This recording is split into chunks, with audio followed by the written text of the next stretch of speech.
છે, આમાં છોકરીઓને છોકરાને બંનેને લાગુ પડે છે કે પરણીને પરતાય તો કહેતો નહીં.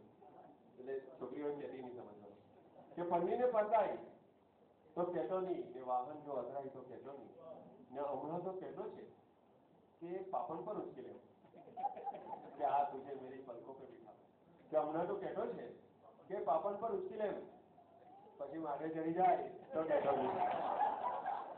તમે આટલી લિફ્ટ આપી દો પછી આટલું. હમણાં તો કહેતો છે કે પાપણ પર ઉચકી લેવું, પછી માથે ચડી જાય તો કહેતો નહીં, ને હમણાં તો પ્યાર જાણે રેહમની ડોરી કે રેશમ કી ડોર से उसे बांधी है, કે હમણાં તો પ્યાર જાણે રેહમની ડોરી એના પર લુગડા હુકવાય તો કહેતો નહીં. ને એની આંખોના આબમાં પંખી ના ટોળા, પ્રેમમાં પડે એટલે કવિ થઈ જાય અમારા, કે એની આંખોના આબમાં પંખીના ટોળા, પછી ડોળા દેખાય તો કહેતો નહીં કે હમ તુમર તન્હાઈ.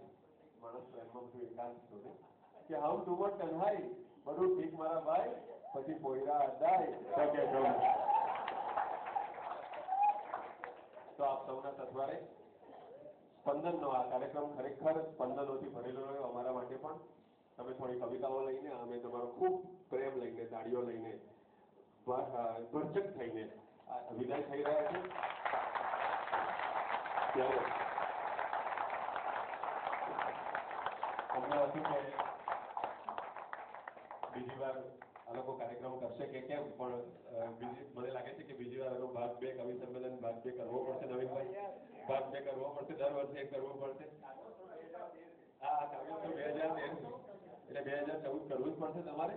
અને જો 4:30 કાર્યક્રમ રાખ્યો, આપણે 5 વાગે શરૂ કર્યો અને 8:15 સુધી બધા બેઠા છે, જેટલા આવ્યા હતા લગભગ એટલા બધા જ હાજર છે, તો આવતા વખતે 6 કલાકનો સમય રાખજો. Thank you.